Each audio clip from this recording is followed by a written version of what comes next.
Hospital جہاں پاکستانی ایک یا جو بھی ہیں وہاں لے کے چلے. تو معلوم یہ ہوا کہ ایک روز پہلے 3 میں سے 2 جو اسٹوڈنٹس تھے وہ بھی after treatment fit to be released, تو ان کو وہ ڈسچارج کر دیا گیا ہوا تھا. تو صرف ایک پاکستانی شہری ہاسپٹل میں تھا. یہ ہمارے سفیر صاحب نے بھی کنفرم کیا, اور وہ ٹیکسٹائل ورکر ہے, یعنی ٹیکسٹائل مل میں وہاں کام کرتے ہیں. وہ صاحب میرا خیال ہے کہ ان کی ایج لیٹ 20s میں ہوگی یا میکسیمم کو 30 سال کی ہوگی.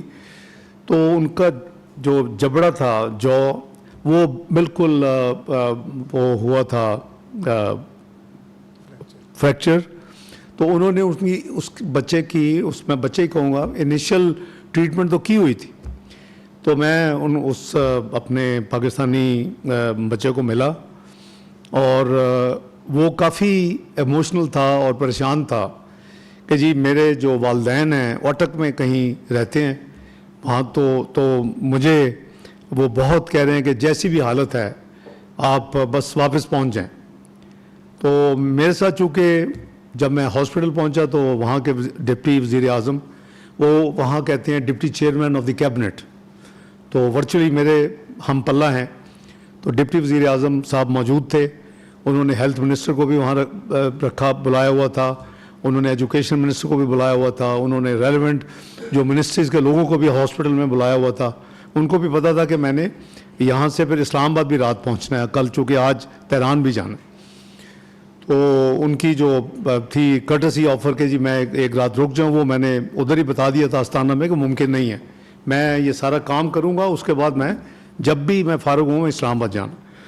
تو میں نے ان سے پوچھا ڈپٹی وزیر اعظم صاحب سے کہ جی آپ اپنے جو میڈیکل عملہ ہے ان سے بات کر کے بتائیں کہ کیا یہ میڈیکلی اس بچے کو بھیج سکتے ہیں پاکستان, باقی اس کی ٹریٹمنٹ پاکستان میں ہو جائے گی, کیا اس پوزیشن میں ہے. تو انہوں نے آپس میں کنسلٹیشن کی 2-3 منٹ, تو انہوں نے کہا جی کہ ہاں آپ ان کو لے کے جا سکتے ہیں.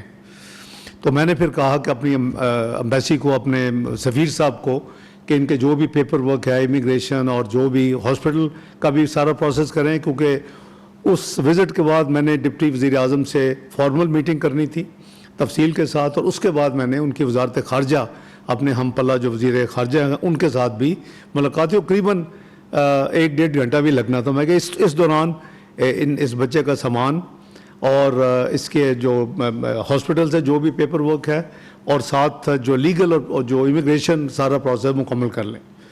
تو اللہ کا شکر ہے کہ اس بچے کو, میں شاہ زیب اس کا نام ہے, میرا خیال ہے کہ وہ نیوز میں بھی رہا ہے وہ نام.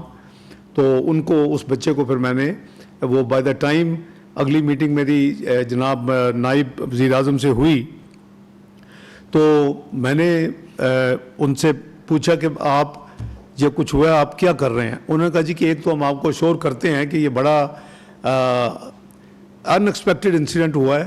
اسٹوڈنٹس کے درمیان پہلے چند دن پہلے کوئی چھوٹی موٹی کلیش ہوئی, اور وہ صرف پاکستان اسپیسیفک نہیں تھی, اس میں پاکستانی بھی اسٹوڈنٹس تھے, بنگلہ دیشی بھی تھے, انڈین بھی تھے, اور عرب اسٹوڈنٹس بھی تھے, عرب ممالک سے بھی اسٹوڈنٹس تھے. انہوں نے کہا جی کہ بس وہ اب تو وہ اسٹوڈنٹس ان کو مٹھائیاں لے کے جا رہے ہیں, اور ان کو جو نیشنلز ہیں ان کو جا کے پھول لے کے جا رہے ہیں.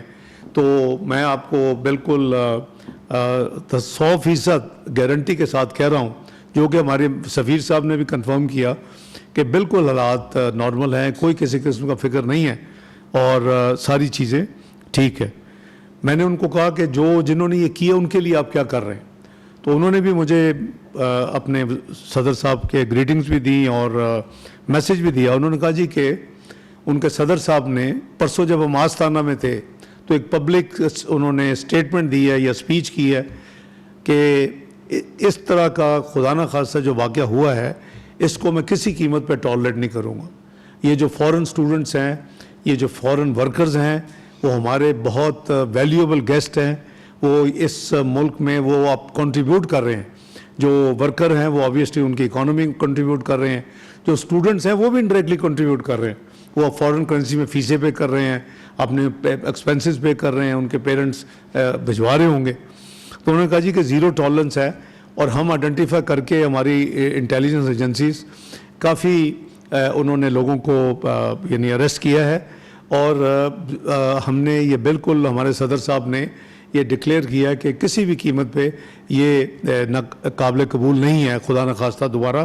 تو انہوں نے غالباً کہا کہ اگر آئندہ ایسا واقعہ ہو جو مجھے انہوں نے کوٹ کیا ہوا تو میں کسی کو نہیں چھوڑوں گا، اور وہ پھر قرار واقعی میں سزا ان کو دوں گا.